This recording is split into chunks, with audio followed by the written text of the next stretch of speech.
Peraí que tá demorando para gravar aqui, tá? Só um minutinho. Aqui apareceu, Adriano, começou a gravar. Já, tá gravando, tá escrito aqui. Já? Agora sim, agora sim. Bom, então, boa noite a todos. Mais uma vez aqui a gente reunido, né? Para poder estar conversando, apresentando um pouquinho da apicultura para vocês. Hoje é o segundo dia que o Sérgio Zaiden vai apresentar para a gente sobre sanidade e peixes de cultivo.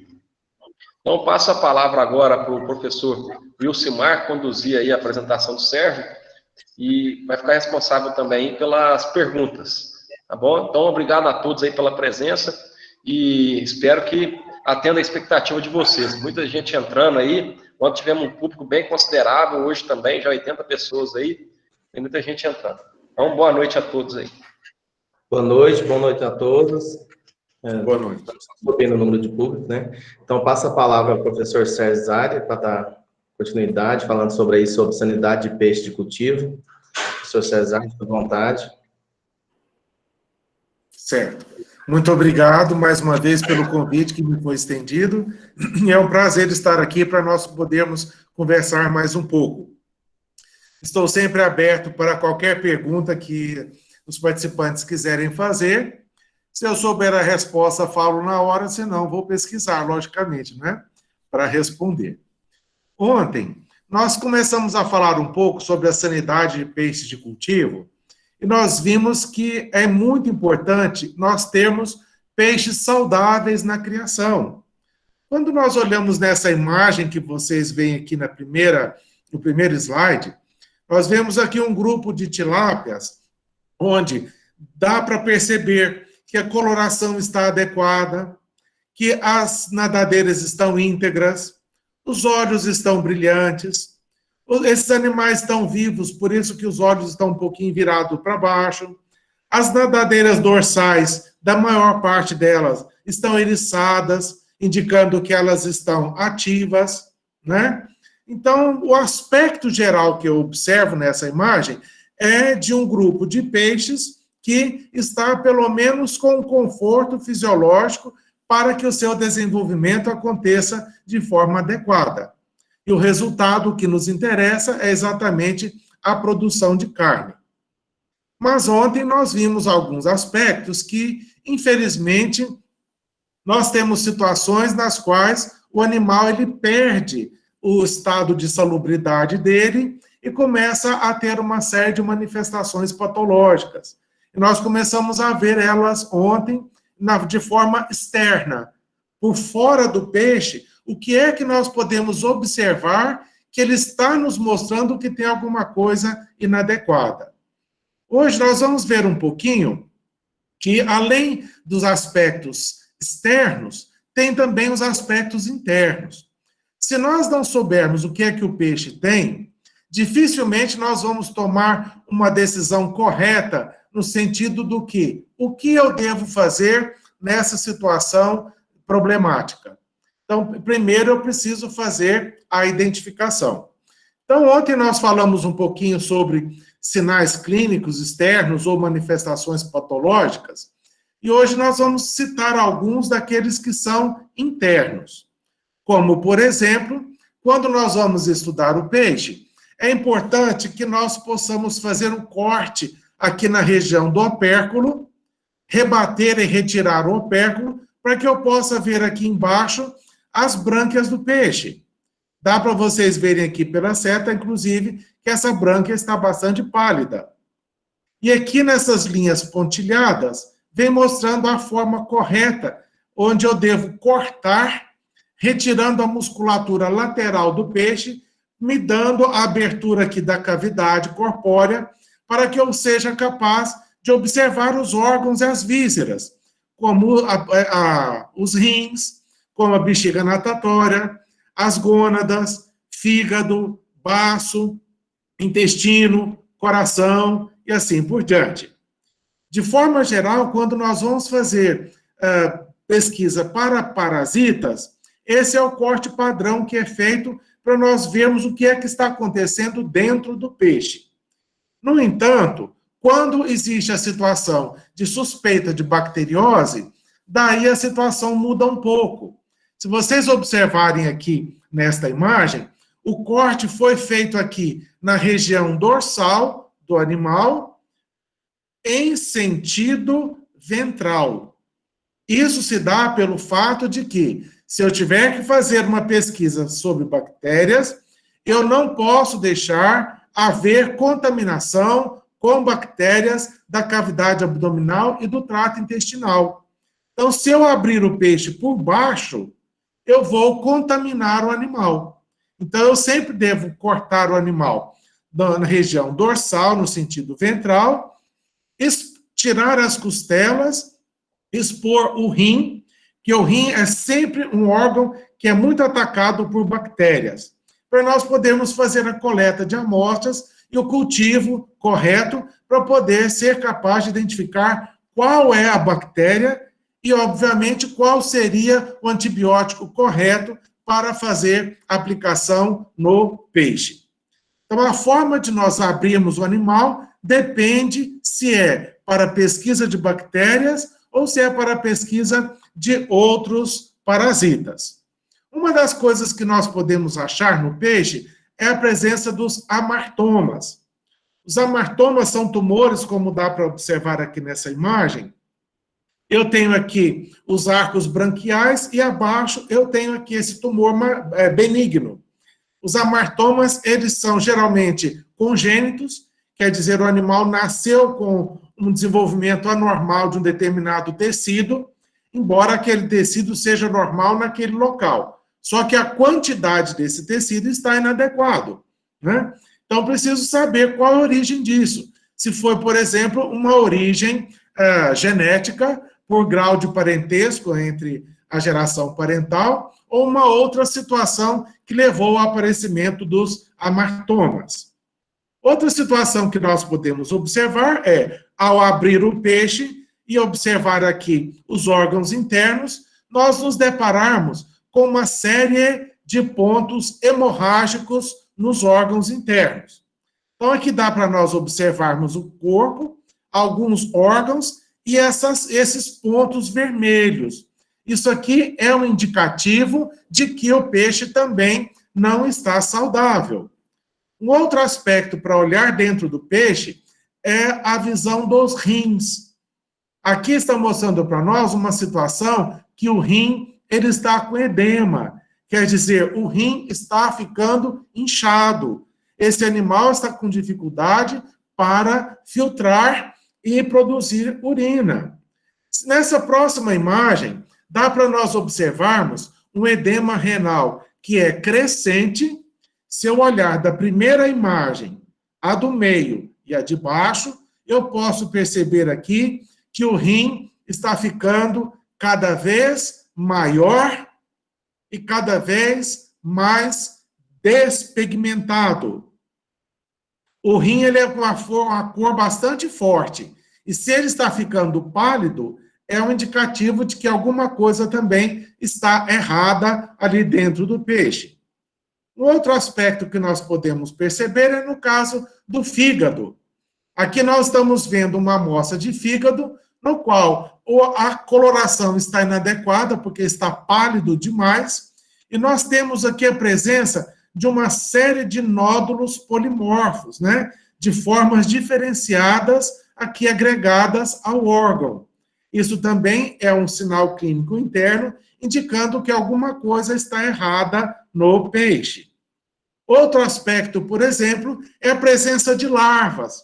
As larvas, elas podem tanto estar entremeadas dentro dos órgãos, como podem estar aqui na região do revestimento do peritônio que reveste os órgãos. Como aqui dá para nós percebermos, presença de nematóides aqui ao lado do fígado, de parte do fígado do animal.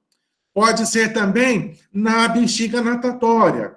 Aqui nós estamos vendo uma imagem onde a bexiga foi exposta e aqui nós percebemos a presença de vermes que estão ali na bexiga natatória, provocando uma enfermidade para o animal. Nós podemos ter também, não só no fígado, mas em outros órgãos, lesões circulares. Você observa aqui, vocês podem perceber que o rim está ficando, o fígado está ficando pálido, está ficando claro, e eu tenho uma série de lesões redondas ou circulares aqui no órgão. Também é um indicativo de que algo não vai bem. Petequias hemorrágicas na musculatura. Então, quando eu olho a musculatura do peixe, eu espero encontrar uma musculatura branca, uma carne branca, limpinha. Eu não espero ela cheia de hemorragias, como dá para perceber aqui, que ela está ficando toda com manchas vermelhas de sangue. Isso também não é uma boa situação para o animal. Cistos na musculatura. Então, aqui nós estamos vendo deste lado cistos brancos, e aqui do outro lado eu vejo cistos mais escuros na musculatura. A presença de cistos indica para nós também que tem alguma coisa de errado com esse peixe.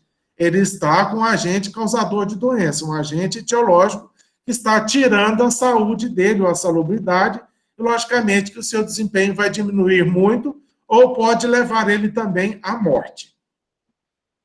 Podemos observar aqui, nessa outra figura, o aspecto do fígado enegrecido.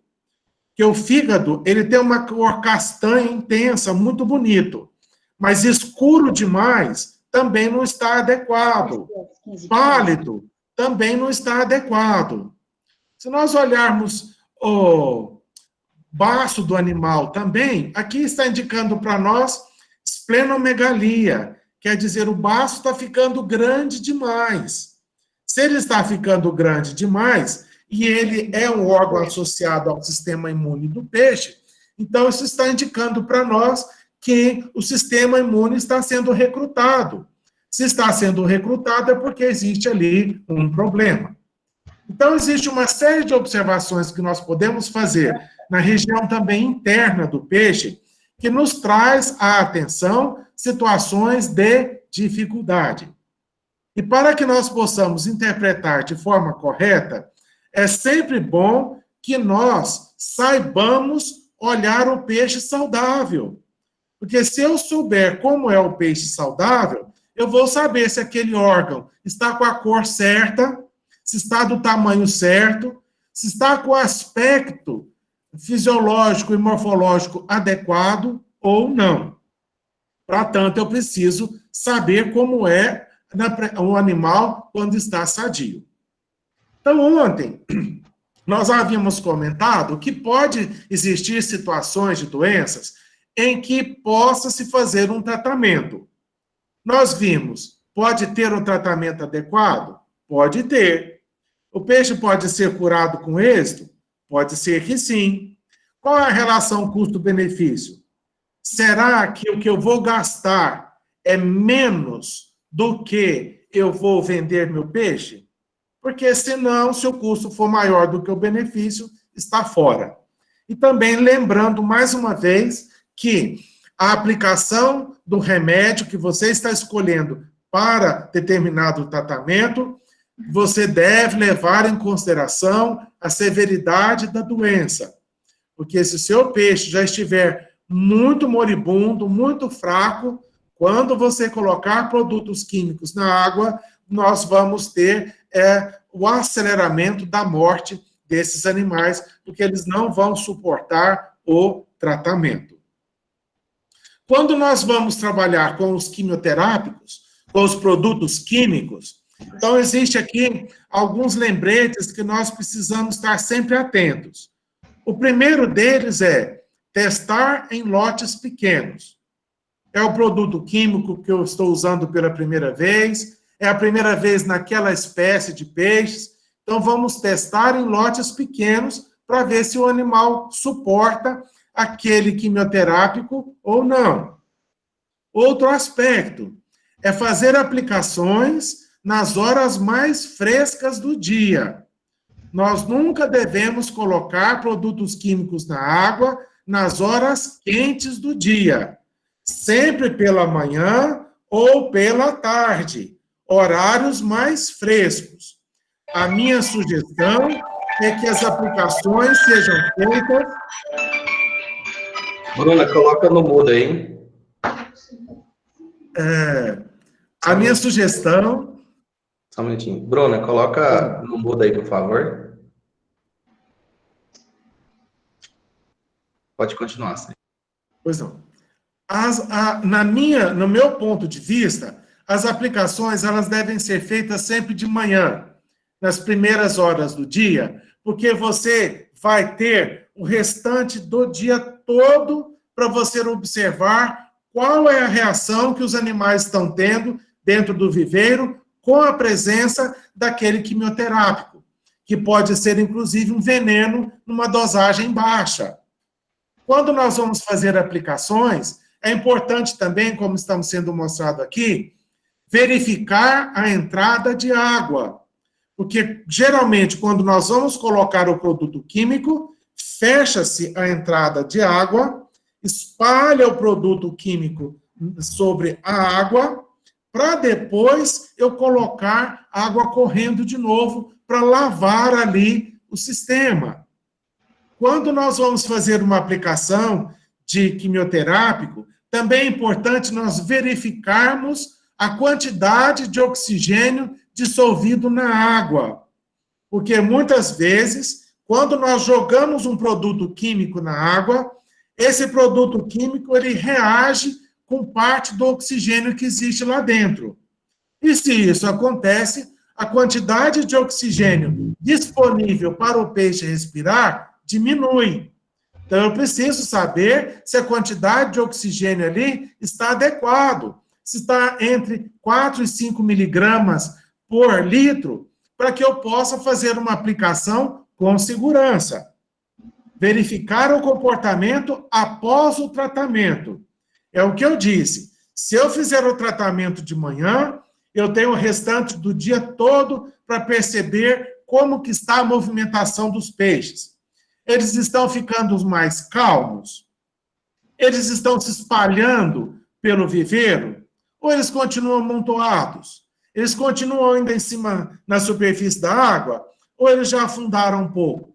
Então, eu preciso observar qual é o comportamento que o peixe está mostrando após o tratamento, para eu ter ideia se aquele tratamento está dando certo ou não naquele lote que eu estou tentando tratar. Outro aspecto é a questão da aeração. Uma vez que eu preciso verificar o oxigênio dissolvido, se eu tiver possibilidade de ter um aerador e deixar ele ligado, para que eu tenha certeza que a quantidade de oxigênio vai continuar alta, é sempre interessante, porque nós vamos dar um conforto fisiológico melhor para os animais. Também, quando nós vamos fazer a aplicação de um quimioterápico, nós precisamos tomar cuidado em fazer cálculos corretos da dosagem. Se eu errar o cálculo, o remédio vira veneno, porque a diferença de veneno com remédio é a dose, é a quantidade. Se eu errar uma vírgula, eu vou estar aumentando em 10 ou 100 vezes a quantidade do produto químico. E isso pode levar à morte. Além disso, quando vai se tratar com produtos químicos, é importante a utilização de indumentária adequada. Usar os EPIs, os macacões, luvas, máscaras, para a nossa proteção também. Eu coloquei aqui para vocês uma série de endereços eletrônicos que, se vocês acessarem, vocês vão cair direto onde tem a doença do peixe, quais são as doenças, quais são os tipos de tratamentos que existem e quais as sugestões que os autores ali estão dando para cada doença, cada produto químico, como deve ser usado. Então, eu estou colocando aí para vocês, é só vocês acessarem, muitas dessas informações estão em PDF, você pode baixar para você, se quiser imprimir, para ficar mais fácil para ler depois, também é muito fácil. Então, no primeiro aqui, vem falando a respeito de doenças de forma geral. O segundo aqui eu coloquei para vocês uma série de informações da revista Panorama da Aquicultura, que é a revista que é a única que eu acredito que nós tenhamos aqui no país com esse enfoque técnico interessante, que fala aspectos só da aquicultura. E coloquei aqui também para vocês parte da literatura especializada, farmacologia aplicada à piscicultura, principais parasitoses e doenças de peixes cultivados, saúde e manejo sanitário da criação de tilápias, patologia e sanidade de organismos aquáticos, tilápia, tecnologia e planejamento da produção comercial, doenças de peixes, profilaxia, diagnóstico e tratamento, tem aí as edições, elementos de ictioparasitologia. Então, nós temos uma série de literatura especializada que nos explica uma série de doenças, quais são os tratamentos que estão disponíveis, quais doenças ainda não têm tratamento, quais são os produtos químicos que podem ser usados e qual a quantidade de cada um deles. Então, as sugestões estão nesse material aí da literatura especializada e os endereços eletrônicos que eu coloquei para vocês. É só baixar, dar uma lida, que vocês vão achar uma série de sugestões. Trazendo de volta aqui a informação, eu estou dizendo para vocês que a diferença entre remédio e veneno está na dosagem. Se eu usar a dosagem correta, é remédio. Se eu colocar demais, vira veneno. Se eu colocar de menos, também não faz efeito. Então, eu preciso calcular corretamente. Por isso, nós vamos lembrar alguns aspectos aqui que todos nós precisamos lembrar. Se eu não lembrar toda hora, eu deixo isso escrito num canto, num papel, prego lá na parede, porque eu não posso ficar errando. Todas as vezes que vocês estiverem lendo na literatura, que fala para você usar parte por milhão, isso significa que é uma parte do produto em 1 milhão de partes de água. Então, eu coloquei aqui para vocês. Se o produto é sólido, 1 ppm, ou uma parte por milhão, equivale a 1 miligrama por litro. Então, se eu pegar 1 miligrama e colocar num litro, eu tenho 1 ppm. Se eu pegar 1 grama, não miligrama, 1 grama, e colocar em 1.000 litros de água, ou 1 grama para cada metro cúbico, eu continuo tendo a proporção de 1 ppm, uma parte por milhão.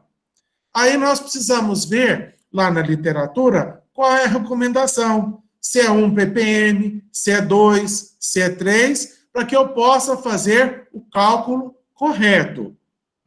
E no caso de você estar trabalhando com um produto que é líquido, e eu preciso também de 1 ppm, eu vou usar 1 ml do produto para cada 1.000 litros de água, ou 1 ml para cada metro cúbico de água. Eu preciso estar com isso em mente para que eu não erre a quantidade de medicação que eu vou jogar dentro da água. Porque se eu errar e jogar demais, eu vou matar o lote todo de peixes. Outro aspecto que eu gostaria de lembrar é a questão da porcentagem. A porcentagem é uma medida de razão com base 100. É o modo de expressar uma proporção ou uma relação entre dois valores. Um é a parte, o outro é o inteiro, a partir de uma fração cujo denominador é 100. Quer dizer, é dividir um número por 100. Então, nós temos aqui também... Só um minutinho. Sérgio, desculpa aí te interromper. O sistema está travando aqui. Eu vou pedir para desligar as câmeras, deixar só do Sérgio ligada. Tem muita gente querendo entrar e está pesando o sistema. Então, eu peço para vocês, por gentileza, deixar a câmera desligada, só do Sérgio aí, para facilitar aqui, tá bom? Muito obrigado. E desculpa aí interromper. Tem problema nenhum. Bom, então, como nós estávamos falando, a porcentagem também é importante quando nós vamos fazer os cálculos. Eu coloquei aqui para vocês, tanto na questão de se usar produto sólido como líquido. Eu deixei 2 exemplos aqui. Para sólido, uma mistura de 5%. Se eu tiver que usar 5%, significa que eu vou usar 5 quilos do produto para cada 100 litros de água. Se for 10%, 10 quilos do produto em 100 litros de água.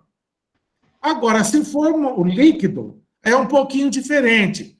Porque se eu tiver uma solução a 5%, eu vou pegar 5 litros do produto e vou colocar em 95 de água, porque ele já é líquido.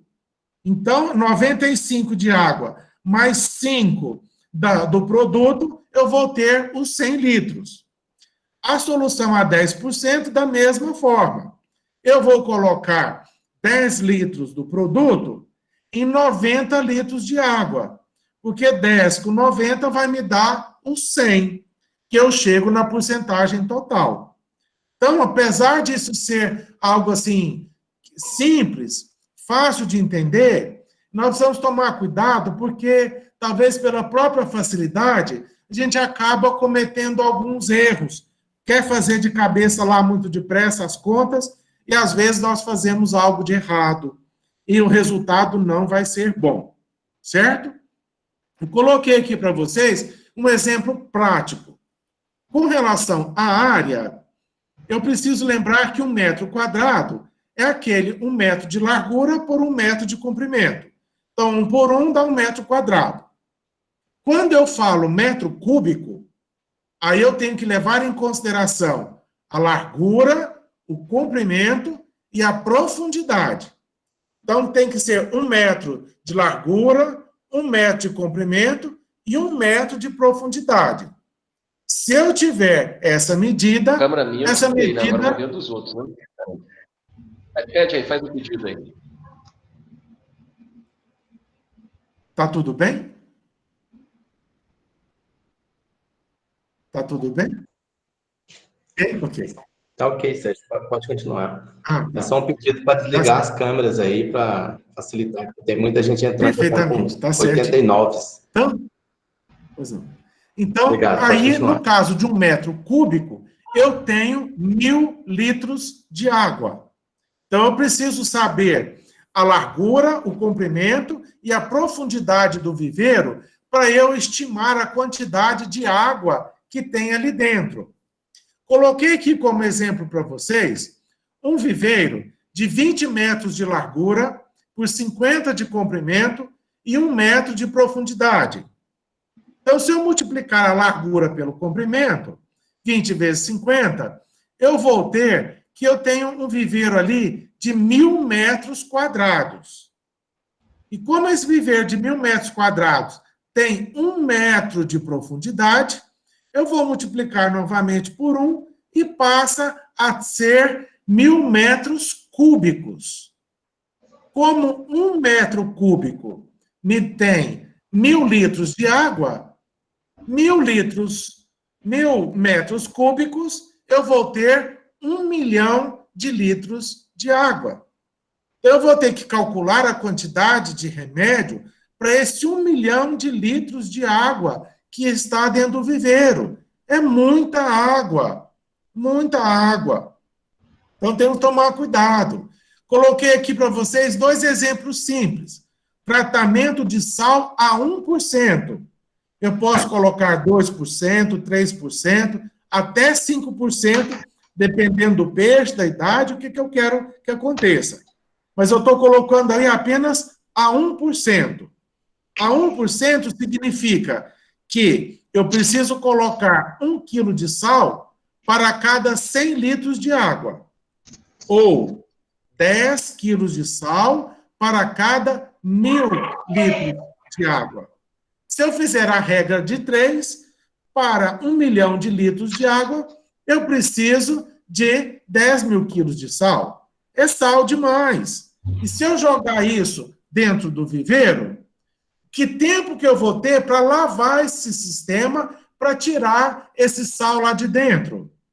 Isso vai me demandar muito tempo, muito trabalho, muita preocupação. precisamos tomar cuidado. Olha o outro exemplo de tratamento com formol. Muitas pessoas indicam formol. Formol tem as suas qualidades, sim. Formol tem as suas dificuldades também. Mas só citando aqui para vocês, olha, usando formol ou formalina, 1 ml para cada 4 litros de água. Então, 1 ml de formol a 37%, eu vou colocar em 4 litros de água.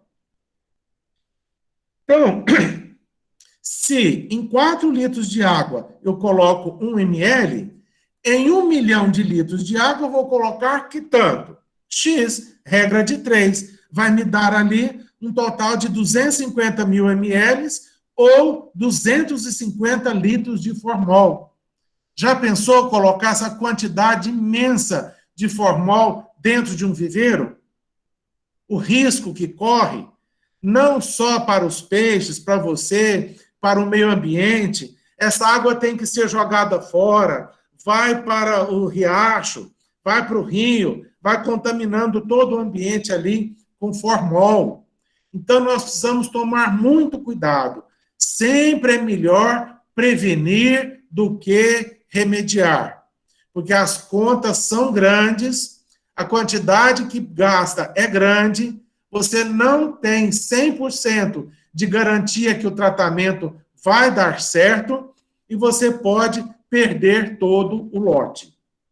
Então, eu vou deixar o exemplo aí também para vocês, muito fácil de fazer, só não errar as contas. É tudo regra de 3, mas precisa fazer no papel. Faz no papel, faz de novo, faz a terceira vez, para você ter certeza que não está calculando errado. Se calcular a mais, mata o peixe.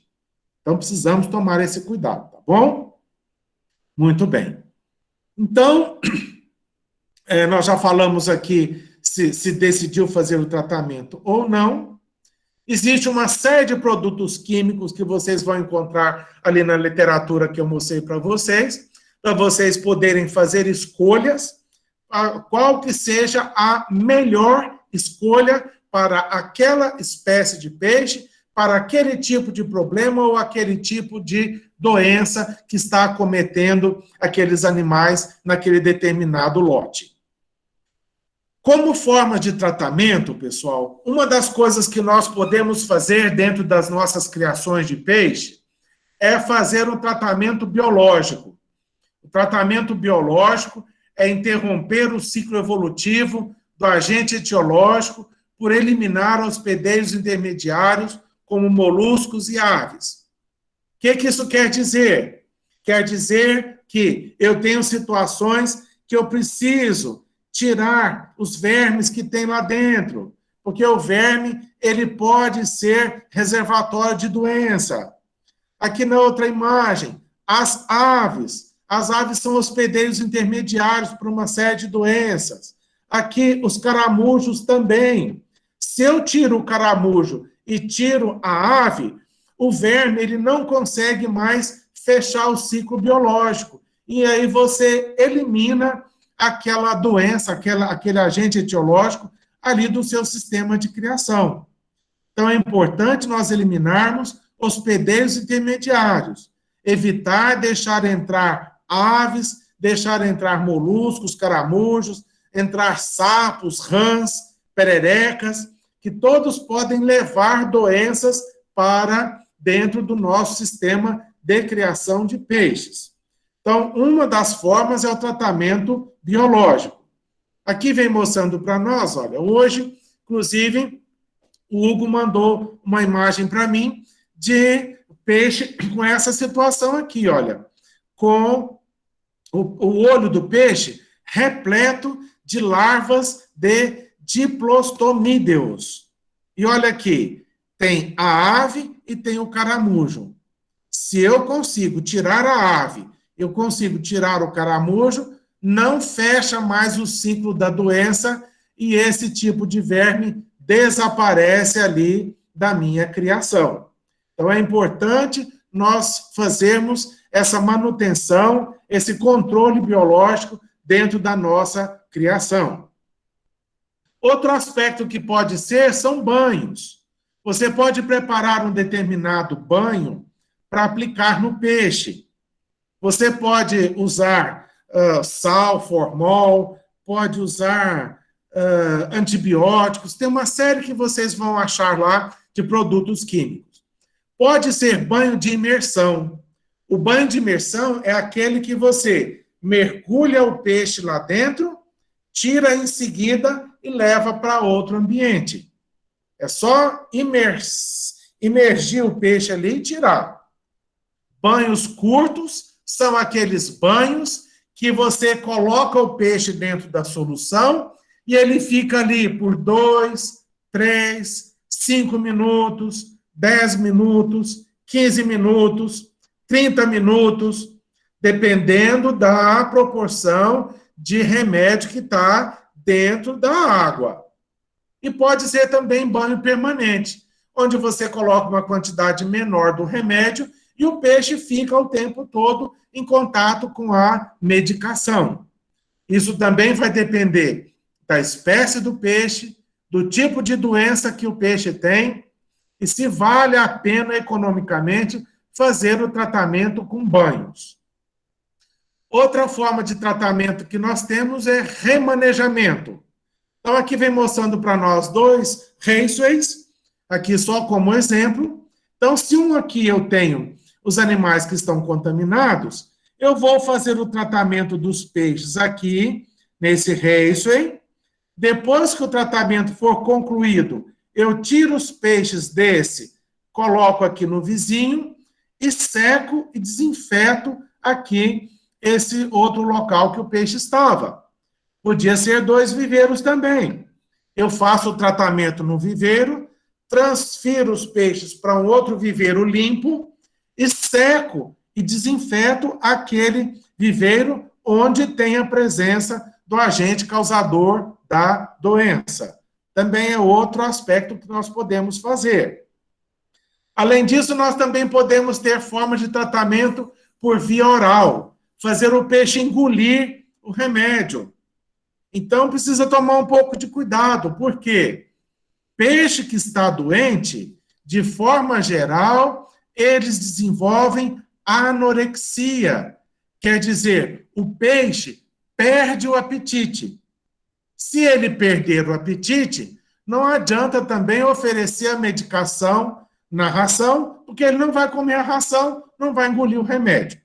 Então, precisa observar se esses animais estão anoréxicos, porque se estão, também não vai funcionar. Mas se eles estiverem aceitando a alimentação, incorpora a medicação ali na ração e joga para eles, e ao comer a ração, ele obrigatoriamente engole o remédio junto. Aqui também, só para lembrar, que se o animal estiver anoréxico, ele não vai comer, ele vai acabar morrendo. Tratamento físico. Alterações das variáveis físicas da água. Então, por exemplo, a temperatura. Eu tenho como trabalhar com a temperatura? Eu preciso fazer com que essa temperatura da água, fique alta o maior tempo possível durante o dia. Então, aqui nós estamos vendo na primeira imagem alguém observando a temperatura da água com um termômetro. Mas, quando eu olho na imagem seguinte, vocês podem perceber que essa piscicultura aqui, essa criação de peixes, existe uma quantidade muito grande de árvores que estão fazendo sombras dentro do sistema de criação. E isso é inadequado. Os viveiros devem tomar sol o dia todo. Os viveiros não devem ficar na sombra. Precisa de sol, precisa de temperatura, para que a água fique quente, o peixe fique confortável ali dentro, que as algas sejam capazes de produzir oxigênio durante o dia em grande quantidade, para que, durante a noite, não ocorra esgotamento do oxigênio. Então, uma situação dessa aqui que vocês veem na imagem, precisa retirar todas essas árvores. Ou não deveria ter feito os viveiros próximos das árvores. Então, é uma questão de planejamento, porque os viveiros devem ser expostos ao sol o dia todo. Igual os galpões para a criação de aves, de suínos, você vê só o galpão ali. Não fica nada em volta que possa ser, inclusive, fonte de contaminação. E a sombra vai fazer a água esfriar, vai modificar a química da água, o vento vai levar um monte de folha para dentro do viveiro, essas folhas vão fermentar lá dentro, a qualidade da água vai cair, a qualidade ruim da água faz com que o peixe esteja num ambiente inadequado e o resultado é que o peixe fica suscetível a doenças. Então, precisamos tomar cuidado também. Outro aspecto é a questão cirúrgica. Dá para fazer cirurgia? O peixe vai suportar anestesia? O resultado que eu vou ter me interessa? Quanto que isso custa? Vale a pena economicamente fazer um procedimento cirúrgico no peixe? Bom, eu posso dizer para meus amigos e colegas que são médicos veterinários é o seguinte: pagando bem, que mal tem. As pessoas fazem dessa forma. Dependendo do valor do peixe para a pessoa paga. É como pet, como cachorro, gato. A pessoa paga, vende o carro, vende a casa para pagar o hospital. Também pode acontecer. A cirurgia, ela precisa ter bom critério. A pessoa não pode fazer só por exploração. Tem que ter um resultado. Porque brincou de operar, mata o peixe. As cirurgias podem dar certo, como vocês estão vendo aqui nessa sequência, extirpando aqui esse tumor na nadadeira peitoral do peixe, e a cirurgia foi bem sucedida. Ok, deu certo. Provavelmente, esse animal é de um valor genético interessante, porque senão, provavelmente, não seria pago para fazer esse tipo de trabalho. Fazer eletrocardiograma, não é? Pagando bem que mal tem. Dá para fazer uma série de exames no peixe, mas compensa economicamente falando? Estética, posso trabalhar com estética? Pode, aqui, ó. Está colocando um olho artificial no peixe que ficou cego. Esse outro aqui, o dono pagou para tirar a catarata. E por aí vai. Aqui foi estético também. O animal está com a boca totalmente deformada, foi feito um procedimento aqui para melhorar o aspecto visual do animal. Então, dá para fazer dentes também. Os dentes precisam ser cuidados. Nós temos peixes ornamentais que é como rato e coelho. Se ele não desgasta o dente cresce demais. Aí você tem que aparar os dentes do animal. Então, também exige cuidado. Então, pode ser que seja vantajoso ou não a questão desses procedimentos. Queria lembrar sempre, por favor, que é melhor prevenir do que remediar. Melhor eu ter uma situação que eu evito ter doenças do que eu deixar a doença ser instalada e eu ter que resolver isso depois. Porque vai me dar uma dor de cabeça muito grande, um prejuízo muito, muito grande. Portanto, eu queria trazer a atenção de vocês que nós precisamos estar atentos às medidas profiláticas. Precisamos ter medidas de cuidado para evitar a introdução de doenças dentro do nosso sistema, como, por exemplo, a fonte de água. Nós precisamos cuidar da nossa fonte de água. De onde é que vem? Vem de uma nascente? Vem de um córrego? Vem de um rio? Passa por lavouras? Por onde é que essa água está passando? Está havendo contaminação com veneno, com adubo? O que pode estar estragando a qualidade da água? A água é de uma represa? Se é de uma represa e essa represa vai oferecer a água para toda a minha criação, essa represa, chamada de represa-mãe, ela não deve ser usada para a criação de peixe.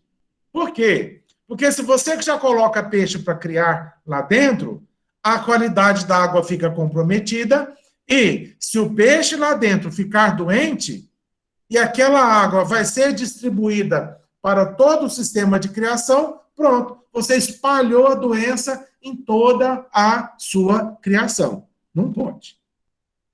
Qualidade da água. Precisamos tomar cuidado com a qualidade da água.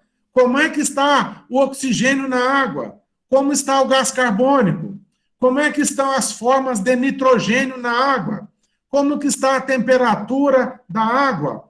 Qual é a cor dessa água? Essa água, ela é inodora? Ela não tem cheiro ou ela tem cheiro?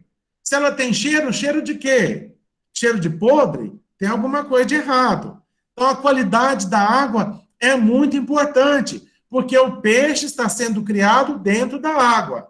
Se a água for de qualidade ruim, o peixe está no ambiente ruim e o resultado vai ser a instalação de doenças nos peixes. Outro aspecto, vamos tomar cuidado com a utilização de filtros biológicos.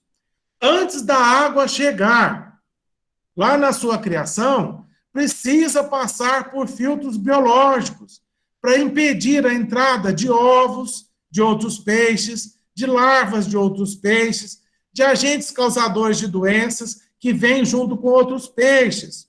Então, se eu filtrar essa água, a chance de eu ter problema com doença mais tarde na criação vai ser também bastante reduzido. Asepsia periódica dos viveiros. Gente, precisa limpar o viveiro.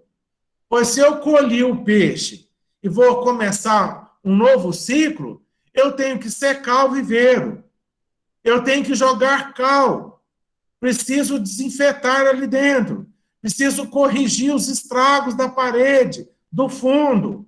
Preciso corrigir o fundo para que a declividade continue de 1% ali. Eu preciso organizar o viveiro para receber um novo lote. É igual quem cria pintinho aqui na cidade. Tirou os frangos, não vai colocar o pintinho no viveiro, no galpão sujo. Vai tirar aquela cama de frango ali, vai desinfetar, passa até fogo, desinfetante, tudo quanto é coisa, prepara tudo de novo, para todo mundo esterilizado para entrar com o pintinho. O peixe é do mesmo jeito. Terminou o ciclo, gente, vamos limpar os viveiros. Eu não posso colocar o peixe no lugar sujo, porque se eu fizer isso, eu vou estimular a produção de doenças ali no meu sistema de criação. Desinfecção dos utensílios de pesca. Isso também é muito sério, porque a pessoa passa uma rede num viveiro que tem doença e pega a mesma rede e passa no outro viveiro.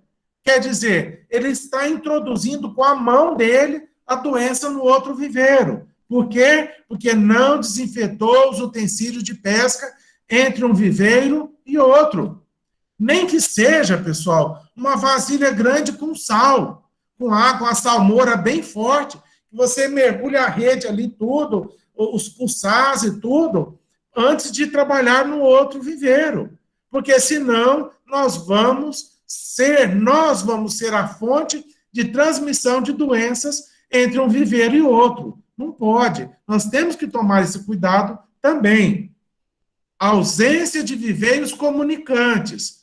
Por favor, os viveiros não devem comunicar um com o outro. Cada viveiro deve ter a sua entrada de água individual e a sua saída de água individual. Pelo mesmo motivo.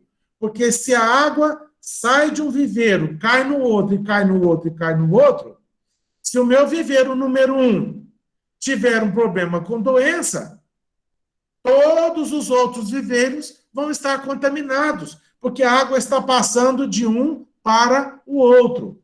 Por favor, no seu projeto, nunca coloque viveiros comunicantes. É um do lado do outro, mas cada um com a sua entrada de água e a sua saída de água individual. nunca passando de um para o outro. Outro aspecto é o monitoramento do oxigênio. Se você monitora o oxigênio, indiretamente você também já está sabendo sobre o pH e gás carbônico. Porque se você observa a quantidade de oxigênio e a quantidade está alta, 4, 5 miligramas, isso significa que o pH da água está mais neutro e a quantidade de gás carbônico está menor. Se eu tiver pouco oxigênio na água, o gás carbônico aumenta e o pH cai, fica ácido. Então, só de eu entender a quantidade de oxigênio que está disponível no sistema, eu já posso extrapolar para outras reações químicas que estarão acontecendo ali dentro do viveiro, que eu preciso ter o controle, para eu não perder a qualidade da água que é oferecido para os animais. Ainda, controle da alimentação. Pessoal, peixe não é para comer demais e nem para comer de menos. É para comer a quantidade necessária. Peixe que está em engorda, de forma geral, é ad libitum. Quer dizer, você joga a ração e espera eles comerem. Você joga a quantidade de ração que dá para os animais comerem em 10 minutos. Se você jogou, passou de 10 minutos, está sobrando, está jogando alimento demais. Amanhã vamos jogar menos. Se você jogou e eles comeram depressa demais, que a fome hoje está maior, provavelmente está mais quente. Então, precisa comer um pouquinho mais. Então, o controle da alimentação é feito baseado no apetite do peixe, que está diretamente associado à temperatura. Temperaturas maiores, peixe com mais fome. Temperaturas menores, peixe vai perdendo o apetite. E eu não posso desperdiçar ração. Primeiro, porque ração é caro, 70% dos meus gastos é com ração, não posso jogar ração fora, e se eu jogo a ração fora dentro do sistema, aquela ração vai fermentar dentro da água e vai estragar a qualidade da minha água. Só prejuízo. Então, eu preciso ter um controle adequado da alimentação. Fazer quarentena. Isso aqui é um aspecto que pouca gente faz, que é quando o peixe chega na sua propriedade, ele é colocado em um determinado viveiro por 40 dias. Quarentena vem de 40. Não é uma semana, não é 5 dias, não é 15 dias, é 40 dias. É um mês e mais 10 dias. Por que isso? Por que a quarentena? Porque se você chegou com esse peixe, coloca ele num viveiro e deixa ele de quarentena, se por acaso ele veio contaminado com alguma doença, nesses 40 dias vai haver a manifestação da doença ali. E você já vai saber o que deve ser feito, porque senão você também espalha a doença nos viveiros. Então, a quarentena, ela é importante, embora muitas pessoas ainda tenham uma certa resistência quanto a fazer quarentena dos animais novos que chegam na propriedade. Evitar a entrada de aves e animais silvestres, né? Porque as aves e os animais silvestres, eles, além de serem predadores, podem comer lá os nossos peixes, eles também são vetores de doenças. Eles estão elevando agentes contaminantes para todo lado. Então, nós precisamos evitar, bloquear mesmo a entrada desses animais dentro da criação. Por favor, vamos tomar cuidado com a suplementação de adubos orgânicos. Adubo orgânico hoje não é mais recomendado no caso de esterco. Inclusive, já saiu uma série de portarias do Conselho de Medicina Veterinária especificando que criação de peixe para comércio não pode usar esterco. Pode usar adubo orgânico como os farelos. Farelo de soja, farelo de arroz, farelo de trigo, para estimular ali as reações químicas na água. Mas os adubos orgânicos, que são aqueles de origem animal, que é o esterco não pode ser mais usado em criação comercial. Cuidado com a suplementação de adubos químicos. Pode jogar adubo químico na água? Pode, mas precisa tomar cuidado. Por quê? Porque o adubo químico, ele reage muito depressa na água. Então, às vezes, você joga o adubo químico na água, esperando que a reação vai demorar 3 dias, ela acontece em 3 horas. É muito rápido. Isso também pode matar os peixes. Então, precisa tomar cuidado. Eu sempre aconselho, quem vai jogar suplementação química, superfosfato triplo, simples, ureia, qualquer adubo químico que for jogar na água, por favor, nunca jogue a quantidade total. Vamos supor que você precise jogar 20 quilos de super simples em 1.000 metros quadrados. 20 quilos, você não vai jogar os 20 quilos. Você vai jogar de 5 a 10 quilos. Espera, vamos ver amanhã o que aconteceu. Joga mais 5, vamos ver o que aconteceu. Se ainda a água não está da cor que eu quero, vamos jogar mais um pouquinho. Precisamos errar por menos. Porque se eu precisar completar, é fácil. Mas se eu jogar em excesso e tiver que tirar muito depressa o adubo da água, eu não vou conseguir. E esse adubo vai virar veneno e vai matar meus peixes. Então, por favor, sempre colocando de pouco. Não joga tudo de uma vez, não. Porque cada viveiro responde de uma forma diferente do outro. Temperatura do ambiente também altera as reações químicas na água. Então, vamos tomar cuidado. Vamos gastar mais tempo, mas ter segurança quando estiver fazendo suplementação de adubos químicos para melhorar a qualidade da água do seu sistema de criação. Ainda, nós temos o tomar cuidado com fundo dos viveiros limpos.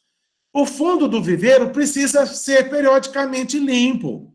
Por quê? O animal, ele urina, ele defeca, né? Então as fezes do peixe vai lá para o fundo. O vento traz folha, traz galhos, traz um monte de coisa para dentro da água. Aquilo vai tudo lá para o fundo, vai fermentar. Uma das formas de nós mantermos o fundo do viveiro mais limpo é por tirar sempre a água do fundo do viveiro. Nunca a água de cima, porque a água de cima é a água de melhor qualidade para o peixe. A água que está no fundo é a de pior qualidade, é a mais ácida, é a que tem mais gás carbônico, menos oxigênio, mais bactérias fermentando.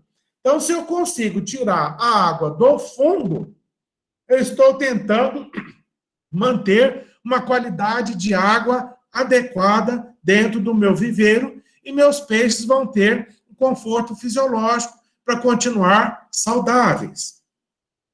Outra medida, densidade populacional. Pessoal, os nossos peixes, a regra é básica. Se for os nossos peixes comuns, os nossos peixes redondos, é 1 peixe por metro quadrado. No caso de tilápias, em viveiro, você pode trabalhar até com 5 tilápias por metro. Mas o padrão para os nossos outros peixes é 1 por metro. Aí o que acontece? Você chega lá, compra o levino, eles são muito pequenininhos, você fala, não, mas aqui cabe uns 5.000, eu vou colocar mais. Realmente, quando ele está pequenininho, cabe mais, mas ele vai crescer. Ele precisa de lugar para crescer. Se você coloca superpopulação, à medida que eles forem crescendo, o espaço é muito reduzido, eles vão competir pelo espaço, vão competir pelo alimento, vão competir pelo oxigênio na água, eles vão ficar esbarrando um no outro o tempo todo e o resultado que você vai ter é instalação de doenças. 90% dos casos que a gente atende de pessoas que estão com problemas de doença no viveiro é fatal. Como é que é a densidade populacional? Ah, eu coloquei 3 mil, coloquei 5 mil, coloquei... Não pode, pessoal. É 1 peixe por metro quadrado. Vamos fazer as contas. Quantos metros tem lá, é quantos peixes eu posso colocar. Porque senão, à medida que eles forem crescendo, vai dar doença. Agora, em julho e agosto, pico de doença. É muito comum as pessoas estarem nessa época agora correndo atrás de problema com doença. E dezembro e janeiro, a virada do verão, também dá uma série de picos de doenças. Então, precisamos tomar esses cuidados. Também um manejo em jejum. Pessoal, preciso manejar o peixe? Então, ele não vai comer hoje, não. Se eu vou manejar ele amanhã, hoje ele não recebe alimento. Para eu trabalhar com ele amanhã de barriga vazia. Porque se eu trabalhar com o peixe com a barriga cheia, nós vamos dar um choque no peixe, nós vamos matar o peixe. É só nós lembrarmos, quando você está pescando lá no córrego ou no rio, que você fisga o peixe, ele tende a cuspir, a regurgitar, a vomitar a isca, para poder fugir. Ele tenta fazer isso. Imagine você, se eu preciso estressar meu peixe, eu dou comida para ele, até ele dar conta de vomitar, não vomita. Consigo digerir, não consigo. E você vai dar uma congestão no peixe. Não faz isso, não. Se vai manejar o peixe, um dia antes não dá comida para ele. Deixa ele em jejum. É isso que precisa ser feito. Introdução de peixes exóticos. Tomem cuidado. Peixes exóticos trazem doenças que não são conhecidas. Precisamos tomar cuidado. Não só com peixes exóticos, como com qualquer outro peixe. Imaginem vocês, pessoal, quem está lá no galpão de pintinho, não aceita levar galinha caipira para lá de jeito nenhum, porque vai contaminar os pintinhos. Imaginem vocês, se vocês estão criando peixes num sistema intensivo, muito peixe, né, uma densidade alta ali no viveiro, e você vai lá no rio, pesca uns piaus lá, você não sabe que aquele piau está contaminado com doença e joga ele dentro do viveiro. Tirou ele do rio, colocou ele num confinamento, um lugar pequeno, cheio demais de peixe, muita comida, um ambiente favorável para a multiplicação de doença. Vai virar uma praga só dentro da sua criação. Não faça isso. É só o seu peixe de criação. Para de ficar misturando coisas lá dentro. Observação diária dos peixes. Como precisa dar comida todos os dias, obrigatoriamente, nós estamos vendo o peixe todo dia. Se eu vou lá jogar a ração para o peixe, eu já vou perceber se eles estão se alimentando, se não estão, se eles estão nadando uniformemente, se eles estão em grupo, se eles estão apáticos, se eles estão nas bordas. Preciso ver se a entrada de água está normal, não entupiu, se a saída de água também está normal, não entupiu. Isso precisa ser visto todos os dias, para que a gente evite surpresas desagradáveis. A gente evite doença dentro dos sistemas. Eliminar peixes moribundos e mortos. Pessoal, é normal morrer um ou outro peixe. Isso acontece. Quem cria galinha também lá morre. Porco também tal. Morre pouco, mas morre. Por favor, não espera o peixe morrer. Ele está morrendo, já tira ele lá do viveiro. Não espera ele morrer, não.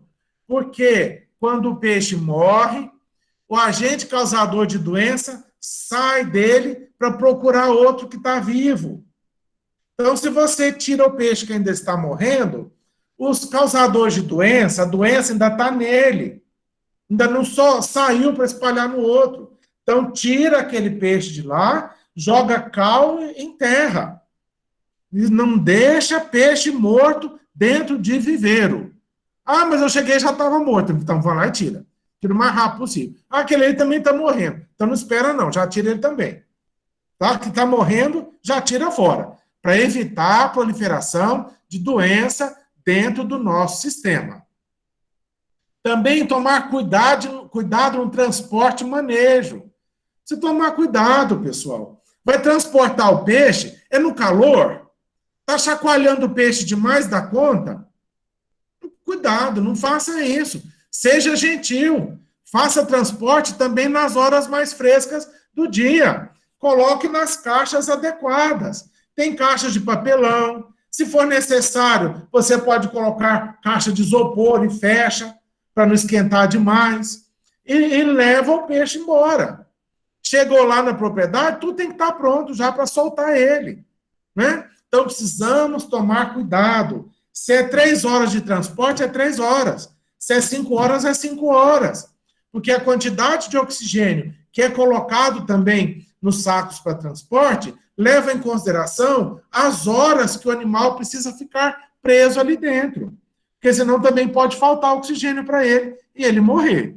Então, o transporte é uma coisa séria também. Outro aspecto que precisa lembrar é a aquisição de peixes com qualidade. Ontem eu já trouxe a atenção de vocês que, infelizmente, nós ainda não temos certificado de qualidade de alevinos aqui no nosso país. O máximo que a gente consegue hoje é comprar alevinos de tilápia que foram vacinados contra a estreptococose. Mas, no mais, é na boa vontade, né? Não estou falando mal de quem produz, porque quem produz também não sabe, faz aquilo que ele acha que é o melhor possível. Mas precisa ter ali sanidade, precisa ter controle sanitário para evitar que os alevinos já saiam doentes de lá e propague doença para tudo quanto é lugar, né, em toda a região. Precisa tomar esse cuidado também. Por favor, evitar manipulação no inverno. Pessoal, nós estamos no inverno. As nossas águas agora são frias. Se nós ficarmos manipulando o peixe agora, nós vamos estressar o peixe, ele vai tentar acionar o sistema imune dele, mas como está frio, o sistema imune não responde. Se o sistema imune não responde, o agente etiológico, causador da doença, a praga lá, o verme, a bactéria, o protozoário, ele vem com tudo, ele vai se instalar no peixe, porque o peixe não consegue mostrar a sua imunidade, a sua capacidade de brigar contra o causador de doenças. Por favor, não fique manipulando peixes agora no inverno. Se você tiver que fazer coleta de peixe, faça. Pegue só o que você precisa. Mata tudo. Não devolve para lá, não. Senão você pode estar provocando uma situação de doença dentro da sua criação. Outro aspecto é a conscientização do pessoal. Isso é muito difícil, porque você fala com as pessoas e as pessoas não te obedecem de jeito nenhum. Por isso que não é difícil nós encontrarmos pessoas que querem contratar gente que não sabe nada. Meu filho, você sabe alguma coisa de peixe? Não. Então eu quero você. Que eu vou ensinar você do jeito que eu quero. Que às vezes a pessoa aprendeu de uma determinada forma, infelizmente é de uma forma equivocada, e ele persiste em fazer da forma errada, dentro da sua propriedade. E o resultado vai ser prejuízo. Então, lidar com as pessoas não é fácil. É importante fazer conscientização, é importante fazer treinamento, dar curso para as pessoas, para que mude a cabeça. Porque cabeça é uma coisa difícil de lidar. Cada um tem a sua e pensa de uma forma diferente, né? Ter também o acompanhamento sanitário da criação. Periodicamente, quem sabe seria interessante colher alguns animais ali, mandar fazer análise, para ver se está tudo bem, se está tudo ok. fazer o controle da qualidade de água o tempo todo. Porque se eu tiver o acompanhamento sanitário da criação, a possibilidade de eu ter surpresa com doenças vai diminuir muito. Então, essas medidas profiláticas são importantes, são simples, mas devem ser feitas para que nós possamos evitar as doenças. E eu gostaria muito de agradecer mais uma vez a atenção de vocês. E no material que tem aí, pessoal, tem uma série de informações falando lá quais são as doenças causadas por protozoários, causadas por bactérias, por fungos, por nematóides, por acantocéfalos, por todos, quais são as drogas que são usadas e as quantidades. É só vocês pesquisarem lá naquele material que vocês vão achar uma grande quantidade de sugestões do que fazer em uma série de doenças. E, por favor, façam as contas corretamente. Cuidado para não errar. Se errar na conta, o remédio vai virar veneno e você perde tudo. Então, vamos tomar cuidado. Quem cuida sempre tem, ok? Obrigado pela atenção de todos e eu estou à disposição para responder qualquer pergunta e se eu não conseguir responder agora, eu respondo depois. Obrigado, professor Sérgio. Então, nós damos aberto agora para as perguntas. Quem tiver algumas perguntas pode colocar. Deixa eu ver algumas aqui no chat.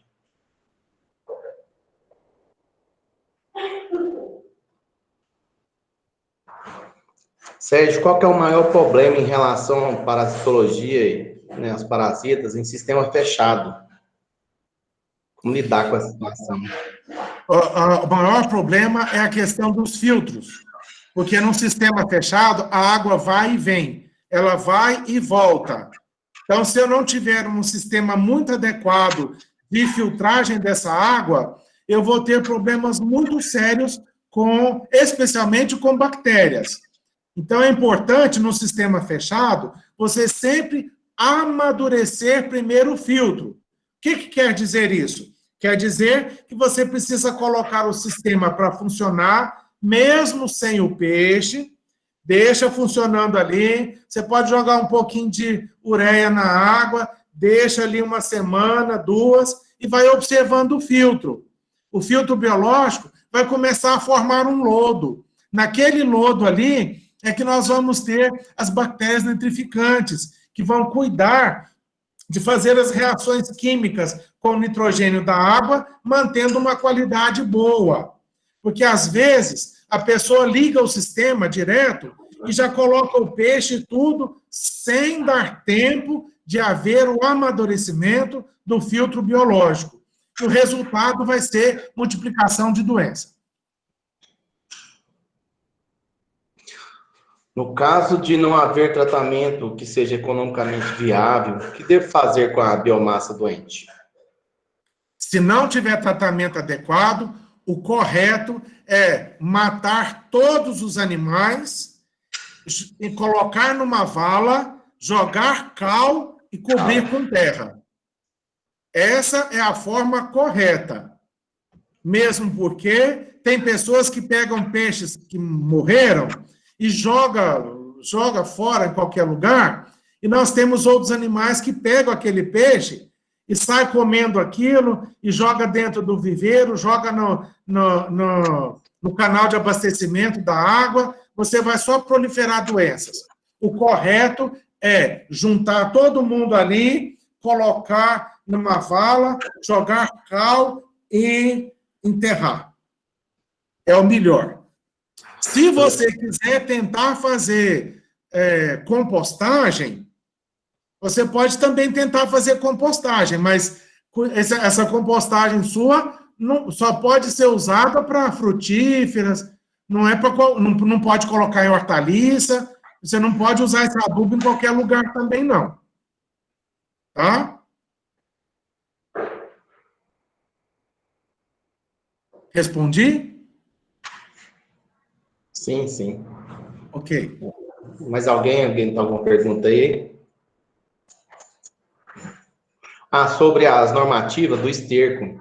Você tem essa normativa sobre o uso de esterco em criação comercial de peixes? Hoje, o Conselho Federal de Medicina Veterinária aceita nós usarmos, todos os piscicultores, usarem os farelos.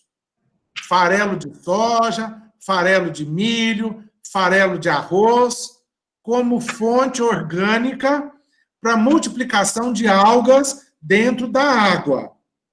Mas esterco de animal para criação racional está proibido. Se o fiscal da vigilância sanitária for na sua propriedade e ele caracterizar ali presença de esterco dentro da criação, o lote ele é condenado e não é possível fazer a venda dele depois.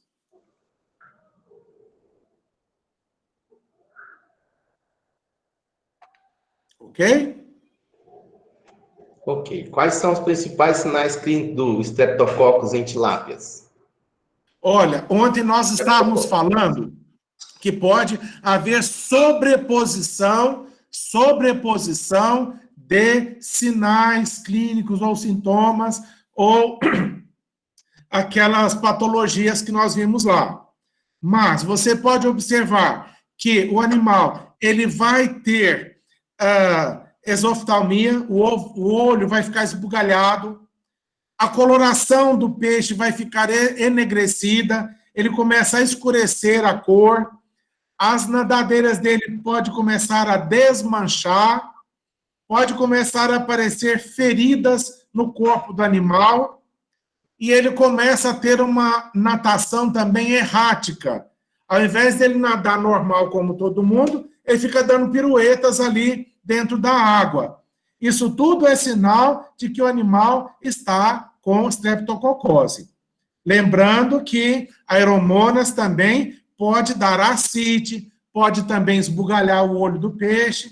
Por isso que é importante fazer a identificação da bactéria, para saber qual é o antibiótico certo para usar.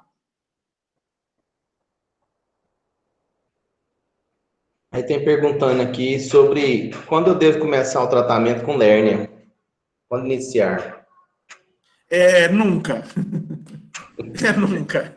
Na questão da lérnia, espera-se que você jamais compre peixes contaminados com lérnia. Porque é muito difícil de você destruir a lérnia. Mesmo que você consiga que ela feche o ciclo, o peixe que foi atingido pela lérnia, a lérnia, a cabeça do verme, encaixa na musculatura do peixe.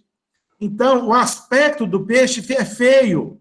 O peixe ele está todo cheio de furos na sua pele, e você vai trabalhar a carne do peixe, a carne está cheia de manchas, onde estava a cabeça do verme ali. Então, a carne ela vai ser rejeitada pelo mercado. Então, a lérnia, a gente deve também evitar a introdução da lérnia. Agora, se ela já estiver lá dentro, aí tem que usar produtos químicos que destroem a película de proteção do animal. Aí, lá naquelas informações que eu passei lá para vocês pesquisarem, lá fala quais são os venenos que são usados para matar lérnia e qual a proporção que deve ser usado para jogar dentro da água. Mas, de preferência, que a gente deve evitar entrada de lérnia dentro da criação, assim como qualquer outra doença. A Luciane está perguntando o que pode ser usado para desinfecção de tanques e viveiros após um surto de doença. Ocorreu surto ali, né, naqueles tanques, que pode ser utilizado para desinfecção. O que deve ser feito, o melhor a ser feito é usar cal virgem. Cal virgem. Proporção mínima de 50 gramas por metro quadrado.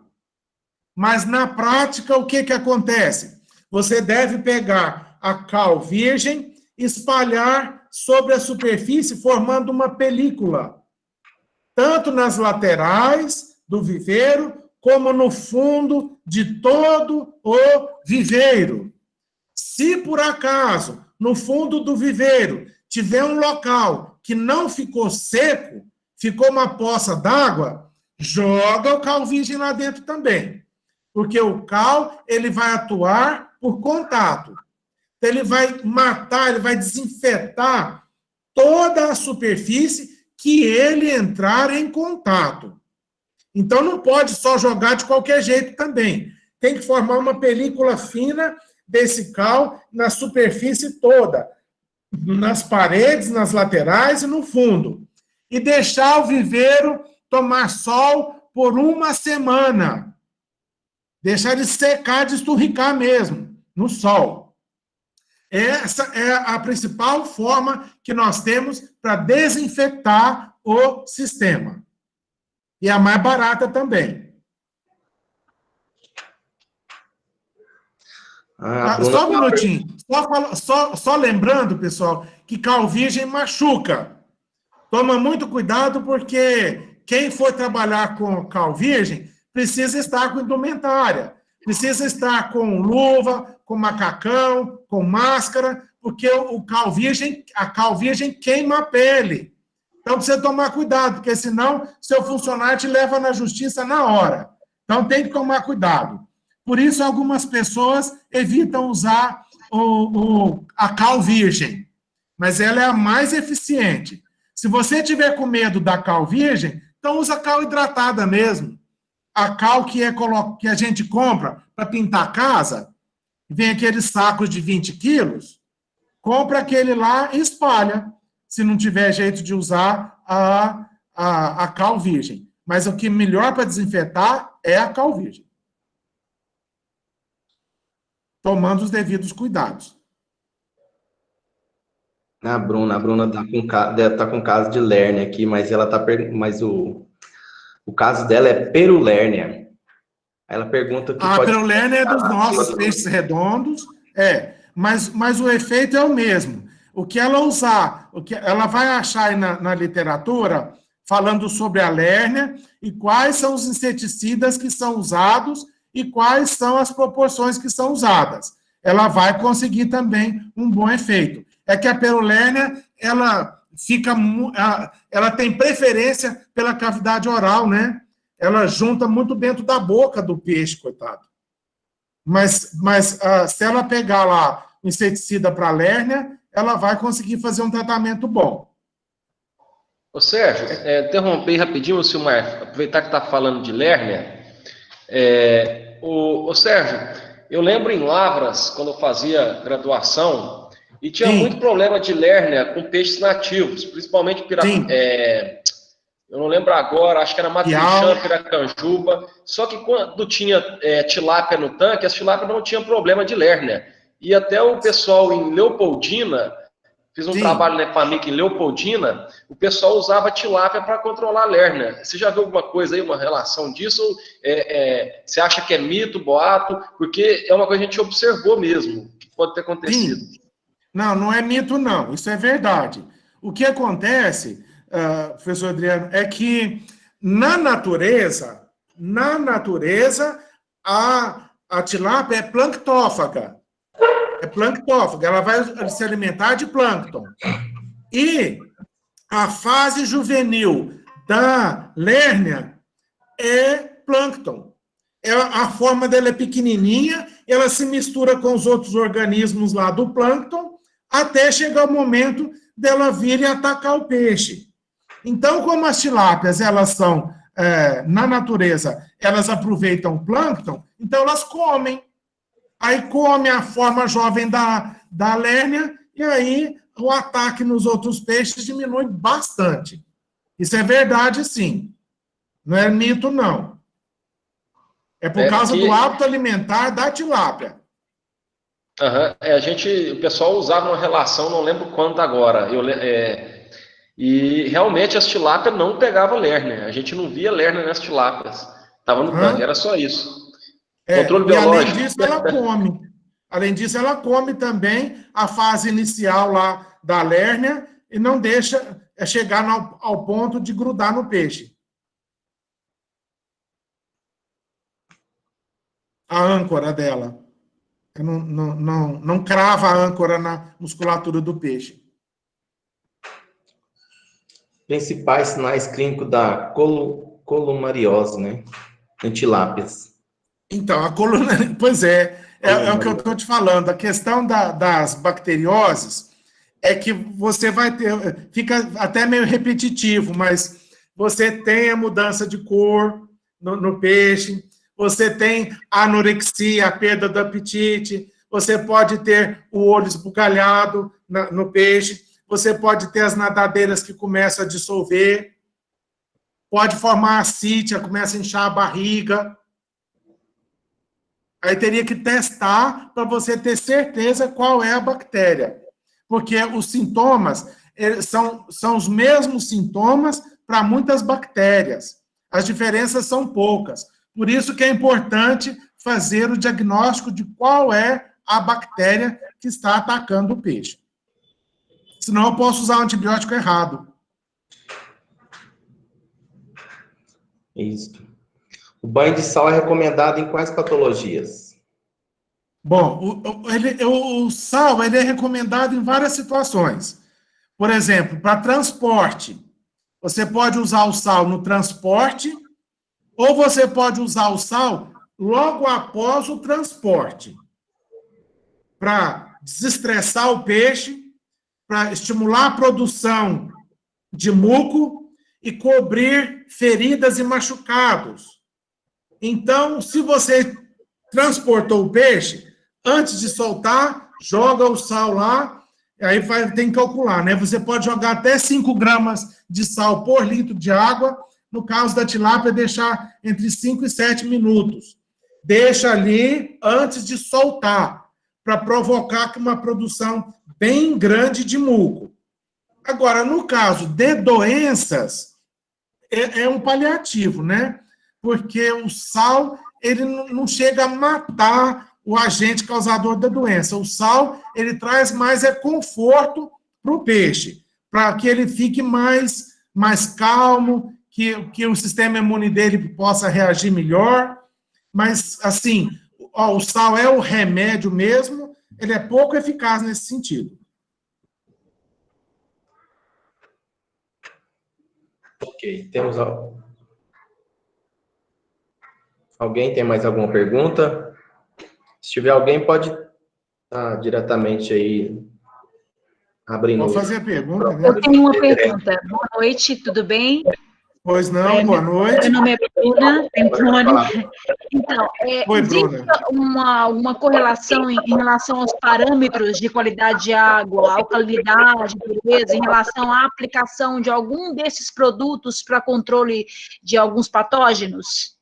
Sim, você precisa observar a alcalinidade ou a dureza da água, que não deve ser menor do que 20, e a quantidade de oxigênio também você precisa tomar um pouco de cuidado. Porque, por exemplo, se o seu viveiro tiver com 3 miligramas só de oxigênio na água, dependendo do produto químico que você colocar lá, vai cair mais ainda a quantidade de oxigênio lá dentro. E aí você pode fazer o seu peixe sofrer um pouco. Então, é importante, sim, você verificar a qualidade da água para você fazer a aplicação. Inclusive, Bruna, se você procurar nos livros, nos capítulos também, livro ou capítulo de livro, que fala sobre aspectos de limnologia, você vai sempre encontrar algumas tabelas daquilo que você espera para o oxigênio, para a amônia, para nitrito, para nitrato, para gás carbônico, para o pH, né? Então, ali você tem uma tabela, no geral, para você ter uma ideia se aquela água está adequada ou não. Se não, é importante você fazer primeiro uma correção na qualidade da água, para depois você aplicar a medicação.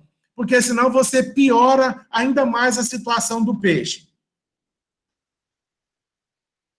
Entendeu? Sim, muito obrigada. Ok.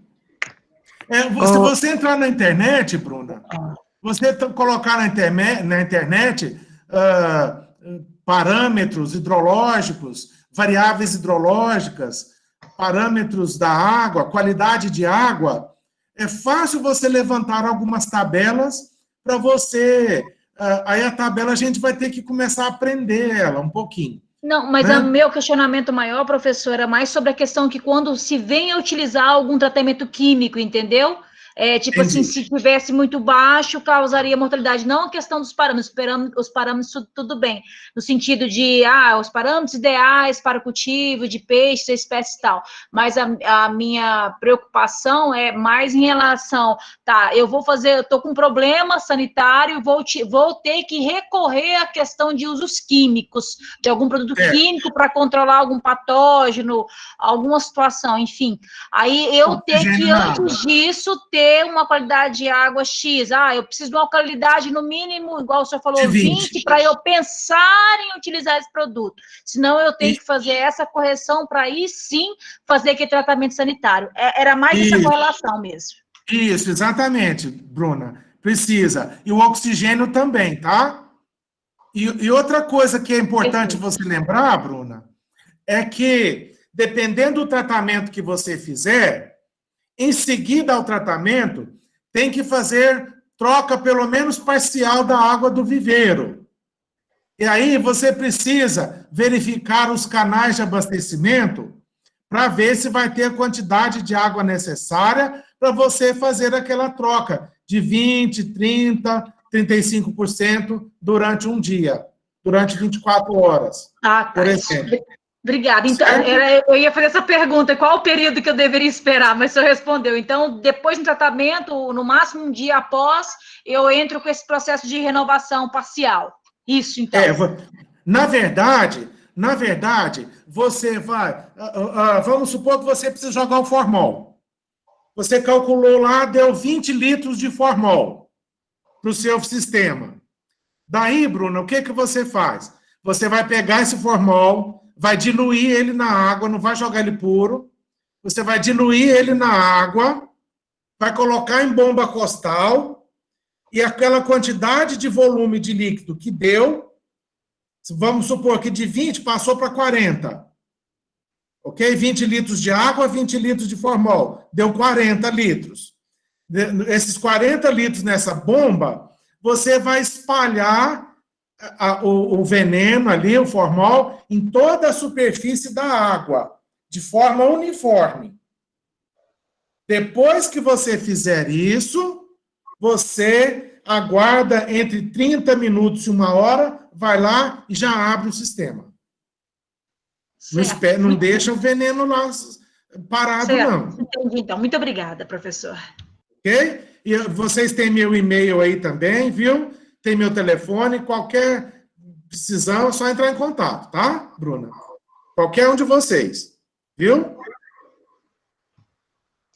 Em terapias preventivas, Sérgio, qual a dose de sal e qual cal hidratada você recomenda? No caso, para prevenir, você já vai fazer a desinfecção antes de soltar um lote novo dentro do viveiro. Então, continua sendo 50 gramas de cal virgem para cada metro quadrado de superfície de viveiro. Agora, para você manter o peixe saudável, você precisa controlar a qualidade da água, o nível do oxigênio, gás carbônico, o pH, e oferecer para o peixe uma alimentação adequada.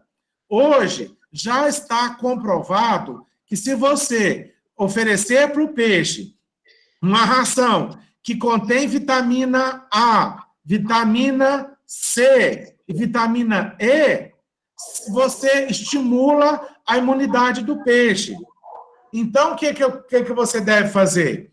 No mês de março e abril, deveria oferecer esse tipo de ração enriquecida para o animal, para a resistência dele ficar maior, para que quando ele entrar no inverno, ele esteja forte, para ele suportar as variações todas que vai ser submetido durante o inverno.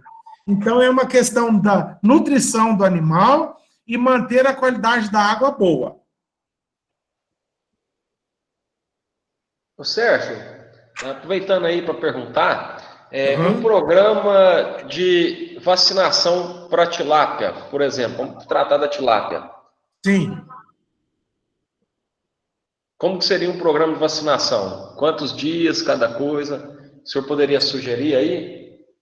Então, assim, para a gente comprar, para vacinar, economicamente não vale muito a pena, não. É melhor a gente já comprar o animal vacinado, porque você precisa pegar a seringa e tem que vacinar peixe por peixe. Eles são pequenininhos e dá um trabalho muito grande. Então, para quem só engorda, vale a pena pagar um pouquinho mais e comprar o peixe já vacinado. Porque você vai aplicar uma dose só, é uma vacina só. Igual aquelas vacinas para pintinho, dá uma dose. Mas você vai ter que ter o local adequado, as seringas, né? Você vai ter que ter uma série de pulsars e bandejas. É muito trabalho. É muito trabalho para quem vai só engordar. Não compensa, não.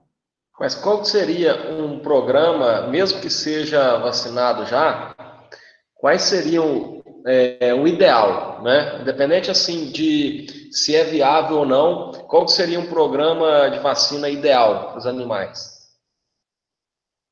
Então, é uma vacina única que você aplica no peixe quando ele começa o período de recria.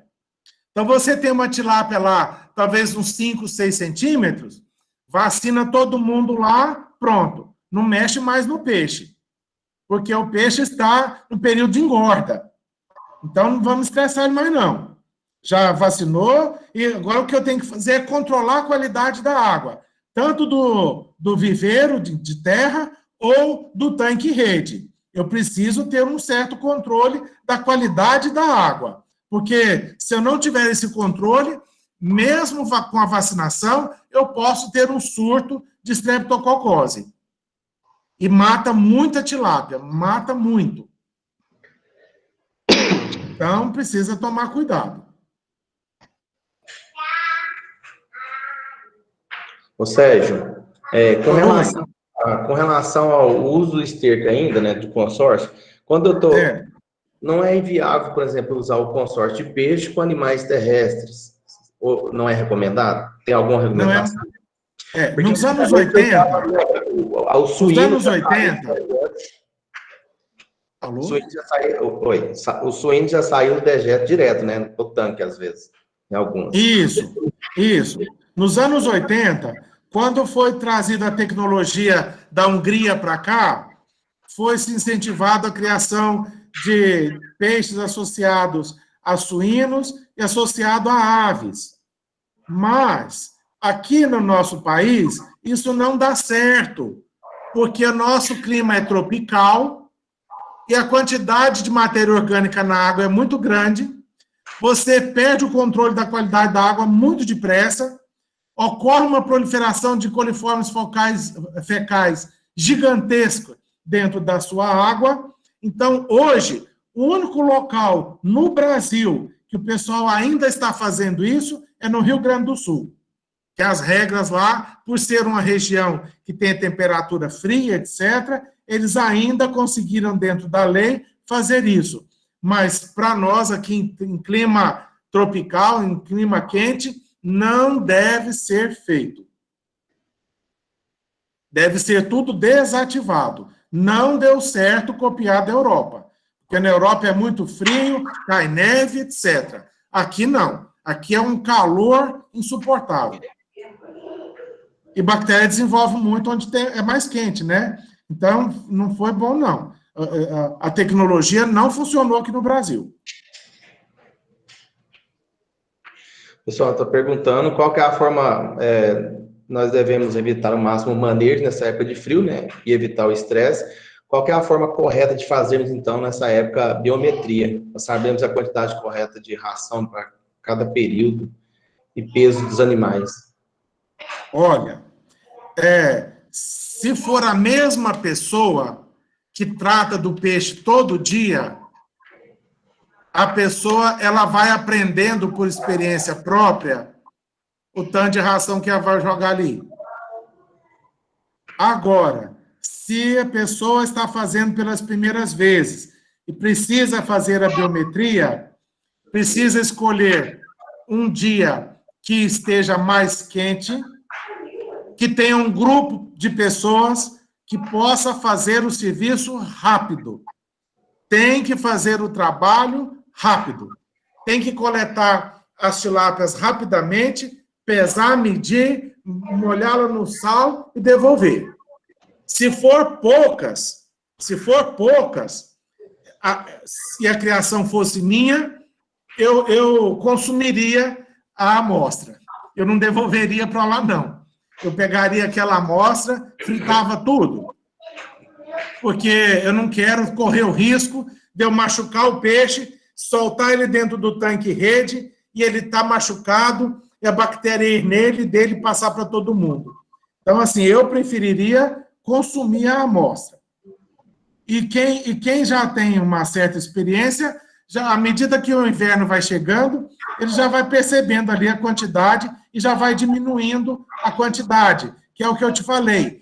Joga a ração, em 10 minutos tem que comer. Se estiver sobrando, é porque está jogando ração demais. Aí é meio no olhômetro, sabe? Ou então fazer isso. Fazer a biometria o mais rápido possível. Uma pessoa só para anotar, outra só para pesar, outra só para medir, outra para dar o banho, para ser tudo ligeiro. E eu, particularmente, preferiria não devolver a amostra para o viveiro. Mesmo porque você vai pegar poucas tilápias para fazer essa aferição. Ok.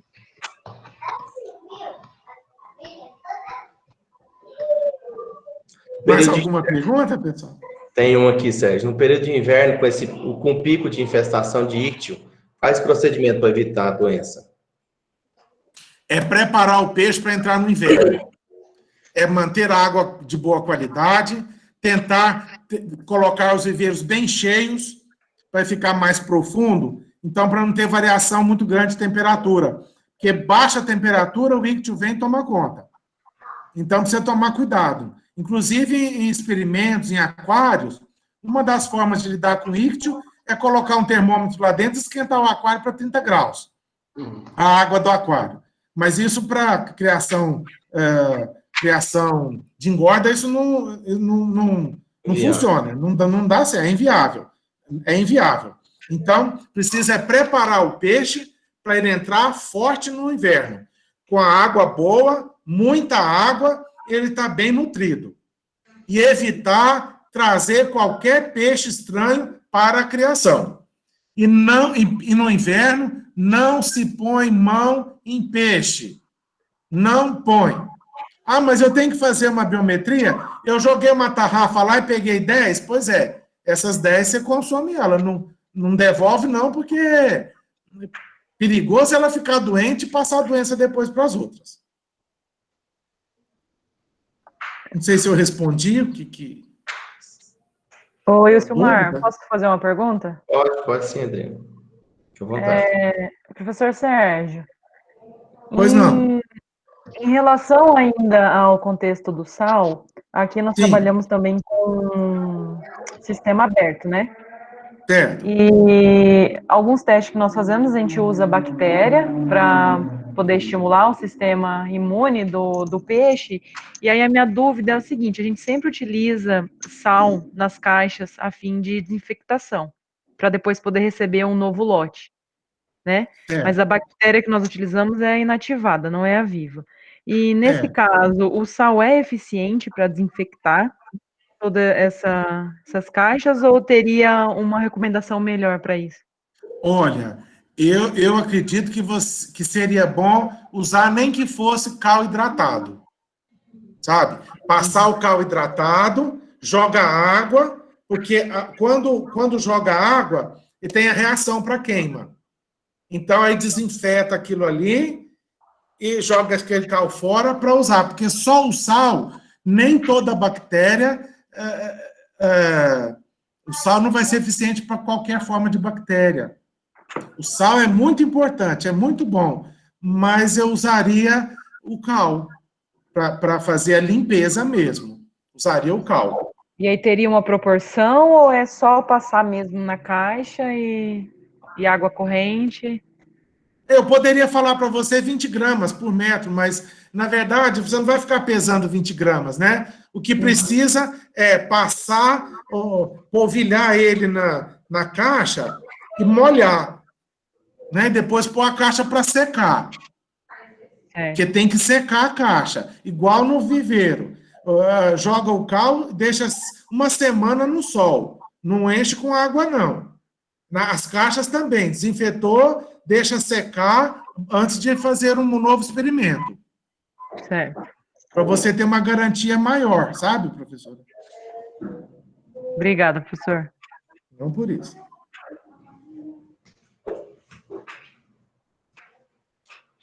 Alguém tem mais alguma pergunta? Foi perguntar, a Luciane está perguntando aqui, eu não sei se eu comi barriga, em Goiás, onde pode mandar uma amostra de peixe para diagnóstico? Então, para bactérias, para fazer identificação de bactérias, só para São Paulo. Só em São Paulo. Só em São Paulo. Só em São Paulo. Aqui, infelizmente, não tem. Porque é caro, precisa, para você ter uma ideia, faz em torno de 20 a 30 testes, até você conseguir chegar, pelo menos, ali no gênero da bactéria. E os meios de cultura são muito caros. Então, por exemplo, aqui na universidade, em Rio Verde, não tem menor condição para fazer isso. Quando alguém precisa, um criador maior, faz a coleta de fígado, rim, ou o peixe inteiro, enfim, dependendo do que precisa fazer, embala tudo e manda embora. Ô Sérgio, quanto tempo, qual que é o custo dessa amostra, de maneira geral? Tem um valor para poder fazer em São Paulo, né? No momento eu não sei te responder quanto que está cada análise, mas eu posso procurar saber, atualizar preço e te passar. Tá ok, eu estou te perguntando porque nós somos convidados aí para montar um projeto aí para a região do estado de Goiás e precisávamos pensar nessa parte sanitária para o estado também. Né? Então, você tem alguém aí do grupo que trabalha com microbiologia? Aqui no IF Goiano, no meu grupo não, mas na equipe ainda não. Entendi. Porque, assim, o microbiologista ia ajudar muito, porque geralmente são eles que lidam com essa parte de bactérias, né? Então, eles sabem fazer, se não sabem, eles treinam e aprendem rápido. Um microbiologista seria bom ter no grupo. Para montar, por exemplo, um laboratório para lidar com as bactérias. Você conhece a Pilarski, lá de Jabuticabal? Não. Pilarski? Não conheci ainda. Eu vou te passar o contato dela e ela vai te conversar com você um pouco mais sobre bactéria. Porque ela também estava pelejando lá para conseguir montar pelo menos um mínimo para a bactéria. Mas é porque lá o pessoal, né, São Paulo é outro nível. Lá é mais fácil. A verba, né, é maior para São Paulo. Exatamente, Para lá é menos difícil. Ok? Eu acho que... Ok. Alguém tem mais alguma pergunta? Então, eu gostaria de agradecer ao professor Sérgio pela explanação brilhante aí, todo mundo parabenizou. Ele mesmo faz... ela está falando aqui que o senhor faz algumas análises lá na UNRV. De os alevinos Rio Verde aqui. A análise de parasitologia externa e interna. Sim, lá na FESURV dá para fazer de parasitas. Bactérias não dá. Nós conseguimos identificar fungos, protozoários, vermes, mas bactérias não, porque bactéria é muito caro. Então, nós não temos condições lá para isso. Mas para os outros tem. Se a pessoa quiser mandar um peixe lá para nós, ela precisa pegar um peixe moribundo, que ainda não morreu, está morrendo ainda, tira ele da água, põe no saco plástico, embrulha, põe na caixinha com gelo, manda. Peixe morto, não. Porque se ela pegar o peixe morto, os parasitas já saíram tudo do peixe. E a gente vai fazer um diagnóstico errado. Ou, pelo menos, a amostra vai ser subjugada. Então, vai dar errado o resultado. Vai ser um peixe que está morrendo. Professor, quantas horas para o envio dessa amostra? Para chegar até na sua mão após a coleta? 24 horas, né? Se tiver geladinho, não pode congelar, sabe? Pode só resfriar. Porque se congelar, o parasita, ele estoura, ele desmancha. Então, não pode congelar, pode só resfriar. Põe no gelo, manda. E aí, depois eu fotografo e mando de volta para a pessoa, mostrando qual é o parasita que estava naquele peixe. Entendeu? Se é monogênio, se é digenético, se é íctio, se é psinodínio, se é tricodina, e a gente manda a foto para comprovar para a pessoa o que nós achamos. Entendeu? Sim, muito obrigada. Ok.